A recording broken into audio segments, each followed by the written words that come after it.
When Rarier was going through all the people he's assassinated for the Vinster King, and as he's going through them, they get younger and younger, until they're basically little kids, most of which that are orphans of the Crimson Moon descent, that don't really pose any kind of threat. Jesus Christ. Never in my wildest dreams, if you asked me this years ago, would I think Columbina would be having a chat with Albedo and Minnie Durin, talking about painting her portrait. Hey everybody, how's it going today? So there's a lot to unpack here. This quest itself was pretty straightforward and linear, but it did leave us with some questions. We got a ton of Conria lore, basically revealing the 5 sinners and how they fell into the darkness of the abyss.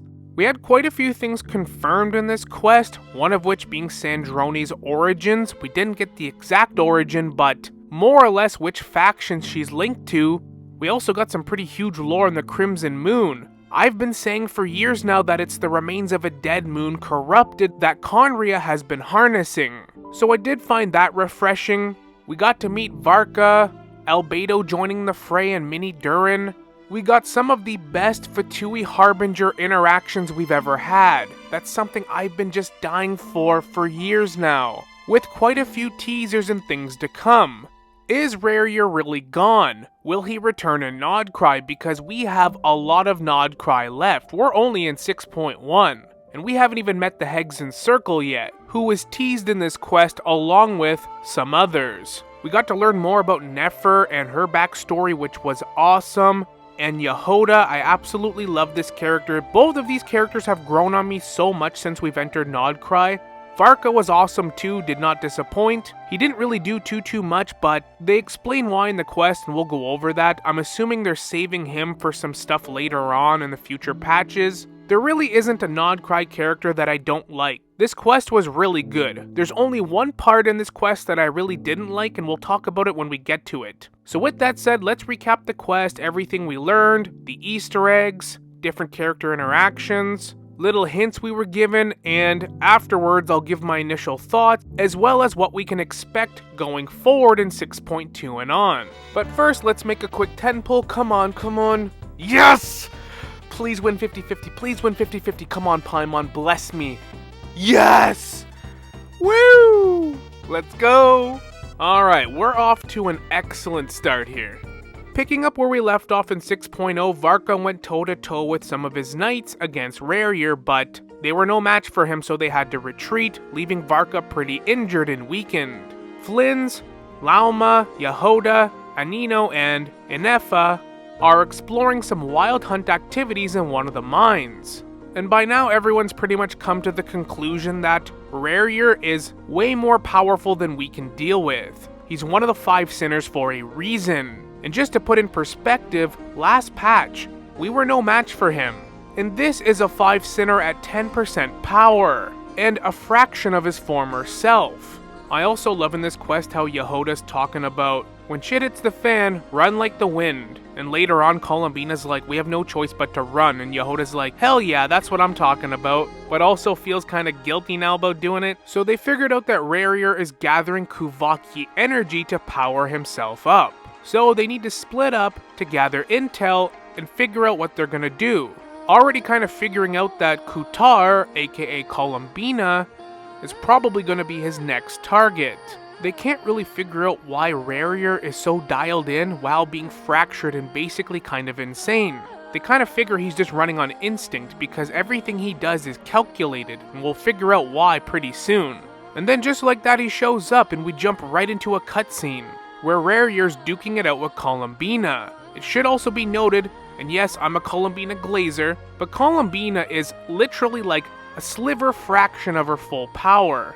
She's never really fully had a proper connection to her main source of power. And because she's not compatible with the current Tevat, she's at a huge disadvantage. Plus, the whole time he's fighting Columbina, I felt like this meme right here. How dare you attack my beloved? Lauma catches her before she hits the ground. Now they're in fight or flight mode. We go to hold off Rarier while Yehoda tries to escape with Columbina. Because if he's able to absorb her or kill her, we're cooked, finished. But as he almost kills Yehoda, Columbina saves her life. Columbina then is able to teleport us all away, saving everybody once again. Rarier now getting stronger and stronger with all the Kuvaki he's collected, now being able to summon way more Wild Hunt monsters. Columbina has no idea why Rarier hates her so much, but can sense his distaste of the moon and hunts that power. But I mean, let's be honest, for Rarier, hunting descendants of any kind of moon is basically second nature to this guy. Doesn't matter if you're a little kid or not. As much fun interactions and joking there are in this quest, which I really liked, this quest was quite dark. Columbina offers to be a decoy so everyone can escape Nod-Krai with their lives, but obviously nobody's gonna take her up on that. She saved them twice now and they want to repay the favor, plus it doesn't solve the problem. You can't just let one of the 5 sinners linger on, running rampant. Lauma talks about how the Frostmoon Scions long ago made self-centered wishes, forcing her to accept meaningless offers basically for selfish desires, and just expected her to perform miracles. This is their way to atone. She wants this to be a home for Columbina, not somewhere she feels she needs to be because people need her, but somewhere she can actually call home, have friends and even a family, not under obligation.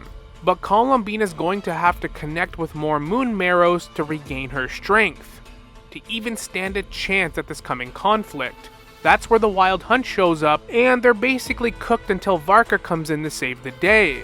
And to be honest, Varka is exactly how I pictured him all these years. Just a jokester that doesn't take himself too seriously but is insanely strong when it counts. He's also a tremendous leader, because he leaves an impression on everyone almost immediately. Not too many people in Teyvat can also nearly outdrink Venti. So Varka basically takes command of this ragtag group of people, now with a common goal. Columbina then states that they need to find the iridescent moon marrow that will help her regain her strength, but they'll need to visit the Fatui to actually figure out how to find it. The Traveler's already carrying the Eternal Moon from 6.0, and Columbina already has the Frost Moon's power, while Anino can make some decoys to distract Rarier, and of course Nefer overhears this. Then she's brought into the plan to try to figure out what Rarier's after. Who is this guy? And what the hell does he actually want? Like, what drives him? And oh boy, are we about to find out. I've also really loved how Lauma and Nefer's relationship has developed. On the surface, they want you to believe it's a very transactional relationship, but deep down they care for each other a lot. Lauma always trying to subtly push Nefer to do the more objectively correct or right thing. Varka then drops a hint to Flynn's about this mysterious ally they have, this powerful individual that helped Flynn's find his files he needed, but also help protect Hisi Island from the Kuvaki blast. They are hinting at Nicole Rin here, one of the Hegson Circle. That's why Nicole talked to us mentally last patch when we were in the lighthouse with Flynn's, because Nicole can't actually speak, she's a mute. We then split up into teams and I really enjoyed this part of the quest. I thought it was a nice touch and I love whoever's quest you're on at that moment. It shows little chibis in the bottom corner. We go with Columbina to visit Sandrone. The Fatui operators are hesitant to let us in because of Columbina's betrayal, deserting the Fatui, and there technically is a bounty out for her right now. But Sandrone threatens them immediately, so they let her in. Sandrone is also another character that's grown on me quite a bit. I always knew I was gonna like this Harbinger, but I can honestly say she's exceeded my expectations. She is a cold and ruthless machine, but she's also very human-like.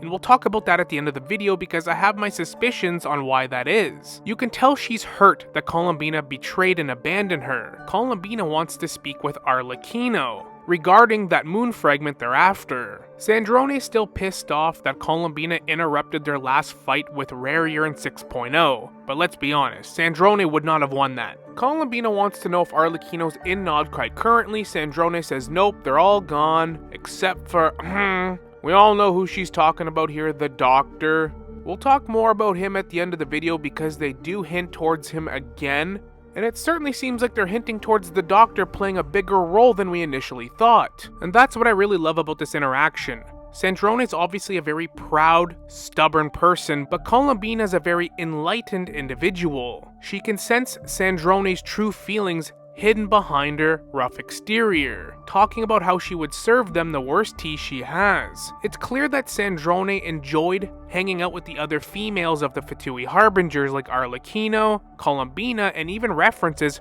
Rosalind, the Crimson Witch of Flames, La Signora. They were all really close and they got along, and that's a big theme in this whole quest. The Fatui Harbingers all have their own goals, and we know that some of them outright hate each other, but these four specifically seem to really have gotten along, and are much more than colleagues but actually close friends. That's why they were so insulted Columbina left, but are still willing to help her anyway. Columbina viewed the Tsaritsa and the Fatui as using her for her power. The Tsaritsa, whatever she needed Columbina for, expelled basically all of her power, and Durin later would tell us that it's a struggle for Columbina just to survive in this world. So they all understand why Columbina left. First Rosalind, now you. All the people she actually likes working with, she's pretty much lost. And man, this hit me in the feels. She actually references Capitano, bringing Tartaglia around sometimes too, but I guess we won't be seeing him again. I'm gonna talk about the captain in his own video because it's been a year since he was revealed, and I don't think he's coming back. I really don't think so. I could be wrong, we don't know for sure, but it's not looking good. So yeah, that one stung a bit. Basically, Sandrone's torn whether she wants to help or not, but ultimately she agrees to pass on the message to Arlecchino, stating that Columbina should have never left the Tsaritsa's protection. Stuff like this would have never happened. Columbina then referencing the power she absorbed, and that protection came with strings attached. Then Rarier actually breaches the facility, and Sandrone offers us to use her secret exit, while she holds off Rarier, which was actually a pretty fun sequence. It just goes to show not just how powerful Sandrone is, but how much she influences the army, their mechs, their weapons, etc. But eventually Rarier breaks in to realize Columbina's gone, so and turns his back on Sandrone, which obviously hurts her pride, making Sandrone 0-2 against Rarier, which is honestly nothing to be ashamed of. He's one of the 5 sinners, but it just goes to show how much it pisses her off. The Fatui Harbingers are the most infamous group in Teyvat currently, and there are very few people that can even relatively challenge them, so it's not every day you get somebody that can walk all over you. And for somebody like her, it absolutely drives her insane. We then jump over to Nefer, Lauma, and Yehuda that are going to try to learn more about Rarier, but not before getting a special trinket from Dori. Dori has a special item that can protect Nefa in a life or death situation, something that Dori asked Nahida to make up and had Kaveh make at the Academia. Nefer's just trying to plan ahead. Essentially, King Deshret, we know he was the most powerful god in Sumeru. He was chosen by Celestia to hold the Dendronosis till he rebelled. He had a huge empire in the desert and he had 7 pillars. Basically like 7 sub-gods that worked for him or were under him, kind of like the Adepti or the Yaksha for Rex Lapis. The Ebis King was one of them. Herbanubis was another one, and Sino inherited his powers. The Ebis King is now in the form of Nefer's cat, pretty much banished in this form, and gave her this box that allows her to look into people's memories, allowing Nefer to perceive hidden secrets. This is what allows her to have so much intel on just about anyone and anything. But how is she able to actually have memories of Rarier? Well, earlier in the quest, during their meeting, Flynn's gave her the main fragment he was carrying around in his lamp of Rarier all this time. That was a big portion of the quest in 6.0, and why Rarier was tracking Flynn's down relentlessly. We then peer into the past and meet Rarier when he was still in Conria, posing as an ordinary royal guard for the Vinster King, but in reality he actually had a fiancé and lived a normal life. His fiancé was named Thalindis. Out of all the 5 sinners, we learn he's the most ordinary. He's not from a high social standing or upper class family. He's not exactly a nobody, but he kinda is. He has to live with the fact that he's tasked with assassinating and killing any descendants of the Crimson Moon dynasty. Once that dynasty got pushed to the side in favor of the Eclipse dynasty, the Vinster King got paranoid and just wanted to execute all of the Crimson Moon descendants. When having drinks with Dainsleif, who he considers a close friend, and Vedalfonir, Dainsleif's brother, Vedalfonir can't help but react to the fact he wants to marry this Thalindis. He's the visionary for a reason. He can see into the future to a certain extent, so he kinda knows this is not gonna end well. And of course this bothers Rarier. If somebody that can see into the future has a weird reaction to the one thing that makes you happy in life, it's gonna bother you, of course. But he continues his work and doesn't tell his fiancée the truth. But it's starting to take its toll on him. But essentially though, Rarier is an expert at hunting down and killing these fugitives that he needs to find. but he's starting to grow suspicious of the Vinster King, who is kinda turning diabolical. Are all these descendants really as much of a threat as he says? A boy of the Crimson Moon descent tries to warn Thalindis about her fiancé and the truth. We then jump over to Columbina and the Traveler and these guys are moving too slow, I can't wait anymore. Where we're pretty much cornered and then Arlecchino makes a pretty epic entrance. Now I've said in the past multiple times that I think Columbina is going to be stronger than her 3rd rank, and I think it's pretty clear now that if she had full access to her power, she would without a doubt be one of the strongest characters in the game. A full-fledged, fully powered moon goddess created by Nibelung? Let's be honest here. But Arlecchino, you might recall I made this video kind of glazing Arlecchino because of her Crimson Moon powers, talking about what a Crimson Moon actually is. She's from Conria, and I've stated multiple times that Conria harnessed one of the dead moons, and somehow harnessed that power. That's why Conria was so incredibly advanced and strong. And it turned out to be true, as Arlecchino shows up to help us. In the meantime, Sandrone's licking her wounds, trying to fix up her shop, her mechs that just battled Rarier and his army of the Wild Hunt. Then we get a nice surprise. It seems that Arlecchino brought some help for the marionette. And I love how she says, just keep your sister away from my machines. Everything that Catgirl touches ends up going haywire. See, it's just interactions like this that I've been missing in this game.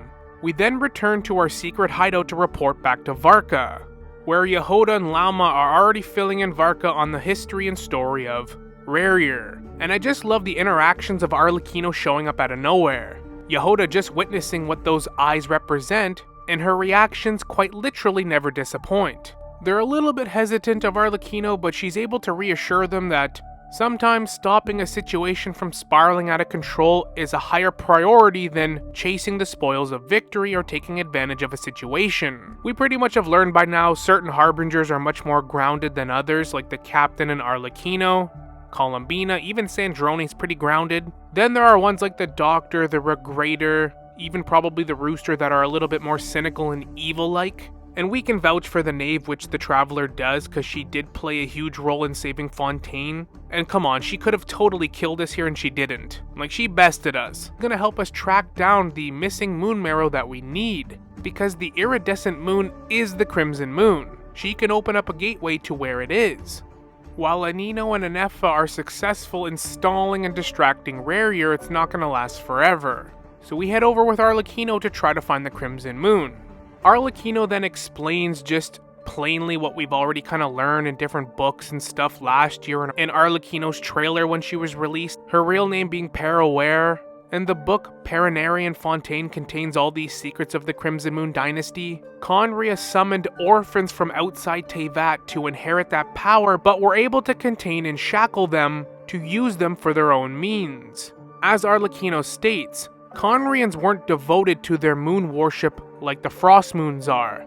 The moon remains, along with these orphans and Crimson Moon descendants they created, simply served as their link to the Abyss. It was a way to gather technology, powers, and resources to defy this world and the heavenly principles, trying to summon orphans that could defy this world. And by the looks of it, the Crimson Moon descendants were pretty powerful and had exceptional gifts, hence why the Vinster King, whenever he might have came into power, once the Eclipse dynasty was established, wanted to get rid of the old to usher in the new, in case they were potential threats. Hence Rarier eliminating them all one by one. I mean, let's just call it what it is. It's a culling, which is kind of messed up. Arlecchino suspects that they found a way to connect to the Abyss directly, no longer needing the Crimson Moon. If you think about Arlecchino's origin, she was just an orphan in Fontaine. She killed a former Harbinger, probably had no idea why she was so powerful. The Jester taught her about her history. If you think about the Fatui actually apprehending and throwing Arlecchino in jail at such a young age, and then Piero seeing her for the first time and learning about her, it must have been such a crazy, like, oh shit, moment. Like, what are the odds? And since we learned that Rarier actually let some people go towards the end when he started to actually go against the Vinster King, it's a very good chance that one of these survivors that Rarier let go towards the end was probably Arlecchino's, like, great-great-great-grandparents or something, that found refuge in Fontaine. Arlecchino then opens a passage to the Crimson Moon, where we jump in and have to free these contraptions to actually access it. The moon itself is in the sky, but the fragment's under the reflection in the water. We also learn here that Thalindis is hiding her own secret from Rarier, that she's actually working on these contraptions and has a connection to the Crimson Moon. She's not a direct descendant, but she's like a second or third generation Crimson Moon descendant. Enough that warrants her also being on the list to get killed. Oh, lifeless damsel weeping on the mountain crest, mourning still, in a wistful tone, her fragile soul now laid to rest. I'm assuming she's talking about the moon sister that's dead, but you can still hear her soul weeping. Like we learned in this quest through Albedo, when somebody's contaminated by the abyss, their life force and essence can linger on basically forever. It's hard to completely kill. Hence why they only could banish Rarier, but we're getting ahead of ourselves. The point being, this could allow the dead moon sister that the Crimson Moon has now become, basically the moon sister corresponding with the iridescent moon, still lingering and can be heard. Yet another damsel. Ever since that outsider stepped foot into Conria, the Vinster King has sunken deeper into madness. If only I could get my hands on that outsider. We still haven't figured out that discrepancy and inconsistency with the spaceship, this little paradox that doesn't make any sense, but it does indeed suggest she's talking about our Abyss sibling. And if that's the case, then our Abyss sibling might have been part of the cause of the Vinster King going mad and crazy. We then access the moon fragment, and this portion is actually pretty sad, as the moon sister of the iridescent moon can still talk. And Columbina is a reincarnation of the Frost Moon, but she mistakes Columbina as the old Frost Moon goddess. The moment the moon shattered, my body began to split apart piece by piece, like I was being cut into pieces by 1,000 blunt blades. Kinda like Rarier forced to still be alive through the abyss. What brought you to us after all this time? If only I possessed your courage, then I might have actually been spared of this torment, more painful than death. Now that we have the moon fragment, it's just the abyss left here that tries to trap us, but Arlecchino's able to save us, which expelled a lot of Arlecchino's power. If she uses too much, it could actually attack and kill her through her heart. So she has to be careful how much of the Crimson Moon flame she uses at any given time. Columbina then connects to the moon fragments and has her power restored. Arlecchino even stating that she is now as powerful as she was as the third Harbinger. Again, confirming Columbina is nowhere even close to her full power. At full strength, she is a fully fledged moon goddess created by Nibelung. I'll say that again, because people were doubting me for years. And yes, I was glazing, but for once, my glazing was right. So just let me have this, okay? We already discussed in the video that Sandrone, Arlecchino, Columbina, maybe La Signora, it seems like when she was alive they were all really close. More than colleagues, friends you could say. But as far as Harbingers go that we've seen, Columbina and Arlecchino seem to be the closest. This is not a coincidence, because all the Fatui Harbingers, as most of you know, are all based off of an Italian theater group known as the Commedia dell'arte, all based off of characters in this group. Arlecchino is actually based off a male character, whereas Columbina is Columbina. And these two within the theater group are portrayed to always be together and even have a romantic relationship. That is why they're close in game. The Arlecchino from that is a male, but they went with a female Arlecchino in Genshin Impact. They're only just loosely based off these characters, but instead they call Arlecchino father. You see what they did there? I just thought that was worth pointing out why Arlecchino and Columbina seem so close. Columbina's now powered up, so we go back to the hideout, and that's where we run into Albedo and Mini Durin. And this was such a breath of fresh air. Albedo is such an engaging character, he's so smart, and honestly it was just so nice to see him in the main Archon quest. Arlecchino now escorting us to the hideout. She parts ways going to see Sandrone so they can catch up on some things and have some tea. And that's where we have a mysterious but not unfamiliar guest, Dainsleif. I guess we're at the point in Genshin Impact now where Dainsleif just joins the main Archon quest right from the hop. Being that Rarier was a very close friend to Dainsleif in their past in Conria, this makes sense. And naturally he's very conflicted on if he wants to actually defeat or even kill his old friend. But he wants to learn the truth of how Rarier became one of the 5 sinners, how he became this way. So he asks for Nefer's help to go and learn more about Rarier in his past. Flynn's is also low-key kind of a shyster. Him and Llama have a back and forth of, you go get Nefer, no, you go get Nefer, no, I think you should go get Nefer. And he convinces Lama to do it. And Varka's like, damn, bro. Where he's doing his homework in his logs, filling out all the Crimson Moon descendants he's killed. Hey, he might be a bit diabolical, but at least he's diligent. More kids of the Crimson Moon trying to convince the Lindis that her husband's kind of a D-bag. And although that's true, you can actually see the moment he turns and crashes out, discovering that his beloved fiancée is one of these people now he has to go and kill. But obviously he's not going to do that. This is when he fully turns on the Vinster King. Man, it's almost like Vedalfnir knew this was coming. And he even lets a kid go. At this point, there's only so many of them left. One of the Crimson Moon descendants he lets go, I gotta believe, are Arlecchino's ancestors. Now we get to the part of the quest that I actually didn't necessarily like. Like, don't get me wrong, I love the interaction between the 5 sinners before they became the 5 sinners that we know. We got Dottore and Sertologi having a discussion, because Dainsleif called a meeting. Then Horoptatyr shows up, and Horoptatyr's kind of portrayed like a Jafar or this guy from Lord of the Rings. You know, like that typical guy that whispers in the king's ear pretending to be his best bud, but he's manipulating him. And they pretty much call him out for being a bit of a slime ball in a jokingly way, because they know the king's going crazy. At this point, Dainsleif's brother has already been arrested and had his eyes gouged out for telling the king a vision that he did not want to hear. And Dainsleif recruited Rarier. But Dainsleif also doesn't have a clue of the full extent of what Rarier actually does for the king.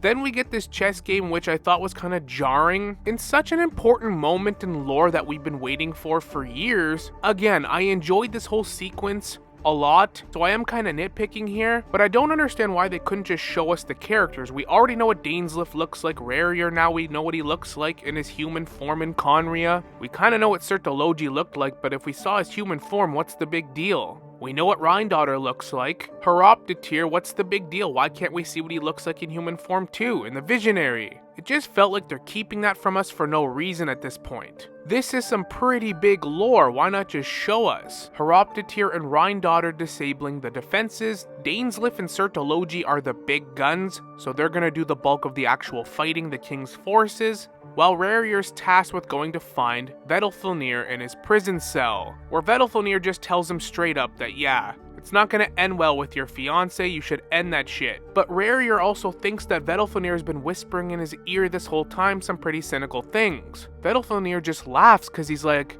you've been getting those too. It's the Abyss that's whispering in his mind. It plays tricks on you. The Abyss is an intelligent force. We learned this in Natlin. He opens the cell and then rushes to save his fiancée, leaving Vedalfnir, who is now completely blind, to walk and stumble out of there himself. What a guy. Rarier fights through the monsters to save his beloved, but it's too late. She jumps through this portal. Then the voices in his head really start to take control. Rarier, thank goodness we're... Step forth and take your share. The king has already been corrupted by the Abyss. It's pretty apparent, and his behavior also suggests this. Anyone could have guessed this. Dainsleif's the last one standing and he's happy he made it, but then he says, oh no, you too. Hatred or grief, despair or desire. The 5 sinners are guilty of being sinful in their desires for what they want. Rarier's no different now, so he fully accepts the Abyss's power, completely becoming now one of the 5 sinners in the Rarier that we know today. Nefer then thinks that we successfully saw the visions, the past, and are back in the Curatorum, but actually now Rarier is aware that we're peeking on his past, and now he's doing the same. He's kind of hijacked the box within a box. Hence now why we're in Nefer's past, where she's from a small village but her dad is the chief. We learned how harsh the desert is and how hard it is to live there. Nefer was a prodigy child and how smart and how cunning she was. So she was always destined for greater things than the people of the desert. Her father had to steal some water from another tribe, which led to her tribe being slaughtered. She then got taken in by a different tribe and then got accepted to the academia, which is pretty rare for the desert folk. We know there's a lot of discrimination within Sumeru, and it's past. But Nefer actually takes the time to learn different secrets of the desert and how she can avenge her people. She then, in a bold move, quits the academia and poses as one of their representatives to trick the tribe that slaughtered her tribe to fight another tribe for a ton of mora that doesn't even exist. She made it all up. She just wanted to eliminate them and get revenge. She then kind of mocks her father, calling him stupid, a liar. She talks down on her father, which I thought this whole sequence was underratedly sad. Her father was not a bad guy. He was just trying to do what he thought was right. He made some mistakes. And later on in the quest, Nefer does acknowledge this. We get a very good glimpse into her past and why she is the way she is. This was very refreshing, I enjoyed this. We then get to see where she met Ebis in cat form, right before Rarier actually reveals he infiltrated her past and grabs her by the throat. Nefer is absolutely cooked in this moment, thank God for the trinket that she got from Dottore. That saves her ass. Dainsleif and Columbina then pull us back out, and they successfully trapped Rarier for 2 whole days now in this box, biding some time to come up with a plan to actually defeat him for good. Albedo planning to use another contraption made by the Academia to use Rarier's own power against him. Something that'll only work if all the pieces are in place, so we have some downtime before this happens. And we have some drinks and hang out in the flagship tavern. Once again, I'll say that Varka's a really good leader. He gives everyone a chance to back out of this plan. Like, he's not gonna force anyone to do this, because it's gonna be dangerous. He has that funny line about sometimes your mouth says things that your brain hasn't quite agreed to yet, but nobody's gonna back out of this, not even Yehoda. There was a few wholesome moments here. Varka actually gonna stand in and protect the Frost Moon Scions in case things go south. Columbina and Dainsleif have a pretty interesting conversation too. This was just a feel-good conversation. Columbina has to admit to herself that the Fatui Harbingers wasn't just what she thought. Yes, it was mostly the Saritz and the Jester using her and her power, but that's not all it was. She did actually make friends, and even though she left the Fatui, those friends are willing to defy their own orders to help her, forcing Dainsleif also to look in the mirror and realize he's been hating on the 5 sinners, but he never considered what Rarier actually went through, his past leading up to what happened. Despite being his friend, so what kind of friend was he really? The Traveler just rudely eavesdropping. Everything's all ready to go, all the chips are in place. It's time to fight Rarier. The plan is not to kill Rarier because Albedo already figured out that's going to be impossible. Similar to how Arlecchino opened up a doorway to a different dimension or a bridge between worlds, that's what they're going to do here. They're going to banish him, send him away, trap him somewhere else. And it works perfectly. We get a pretty epic cutscene here. Nefer actually loses her eyesight. I like the visual of her trying to see and now her eyes are bleeding, so it's blurry, blood dripping. Rarier's using a polearm, which is a callback to the Visionary calling him out during the prison breakout, saying that his weapon of choice is a polearm. Why is he carrying a dagger? Rarier thinks he's got them beat, and then he realizes they got some sort of plan in motion. He even gets a little worried and calls out the fact that there's a child or student of Rheindotter in their midst. And then a powered up Columbina is able to defeat Rarier and send him through the portal that Dainsleif holds open. Not before Rarier tries to kill Columbina and he can't even lay a finger on her. That's what I'm talking about. Should also not be overlooked or understated how much this means. He hasn't seen Dainsleif in over 500 years. The fact that Dainsleif's now helping aid these people in trapping him and defeating him, this is not going to be the last we see of this. We learned in 6.0 Lauma can actually heal wounds with her blood. She has silvery blood because she's from Hyperborea. She's a descendant of the first angel and the mysterious Voyager. So she has some special powers. And let's be honest, she's a druid. So Nefer's gonna have her eyesight restored, which she does. We then get some more feel-good moments in the tavern, some funny dialogue and conversations, but this leaves the big question now. Is Rarier gone for good? It then jumps over to Arlecchino's meeting with Sandrone. So that close colleague who stayed behind with you, what's he been up to recently? I don't know and I don't care. I get more normal human interactions from hanging out with my mechs. Which is funny because she's talking about human interactions. She's not even a human that we know of. And she's a goddamn bot herself. Now that you mention it though, he hasn't bothered me in a while. I wonder if he disappeared without a trace, it's the biggest gift he had ever given the world. But somehow I doubt that. He won't lay low forever, so we best be on our guard. Columbina then goes and meets with Sandrone and thanks her for all her help. Sandrone's still trying to play it off cool like she's still mad, but Columbina basically says, "You are in fact my friend, you helped me despite everything, so if you need me, I'm here. Me, you and Arlecchino should remain friends, and we should have each other's backs." Sandrone doesn't want to admit this, but she is quite happy about this, which puts her in a great mood, offering some tea and actually lightens the mood for us to talk to her, where she kind of spills the beans on a lot of Fontaine history and stuff we kind of already knew about the Narcissus and Croins, and her connections there. 500 years ago, these exceptional children part of this institution, and Alain was a generational engineer, creating robots. We defeated Renee in that huge Fontaine quest, and we know that Jacob became that abyssal herald. Marianne changed forms and was trapped in that book. But Alain, we really didn't know what happened to him. His research was so renowned, so refined, but he did not want it to get into the wrong hands, so we asked Sandrone to burn it, destroy it, so she did. But she read it first and kind of recopied it in her own way, which is the basis for a lot of her research and her own creations and mechs. They don't outright say who Sandrone is and how she exactly ties into this group, but we can assume because she looks like the spitting image of Alain's sister that he probably didn't know what happened to Marianne by the time he was about to die. So he probably recreated his sister in an android form, hence Sandrone, creating a replica version of his sister that he could trust. But when he passed away, she couldn't help but read it before she destroyed it. Sandrone doesn't really talk about anyone with respect, even her superiors within the Fatui Harbingers, but she talks about Alain in such high regard that he must be somebody near and dear to her. I think Alain is the one that created her, and deliberately made her very human-like and modeled her after his sister. That's the only thing that makes sense.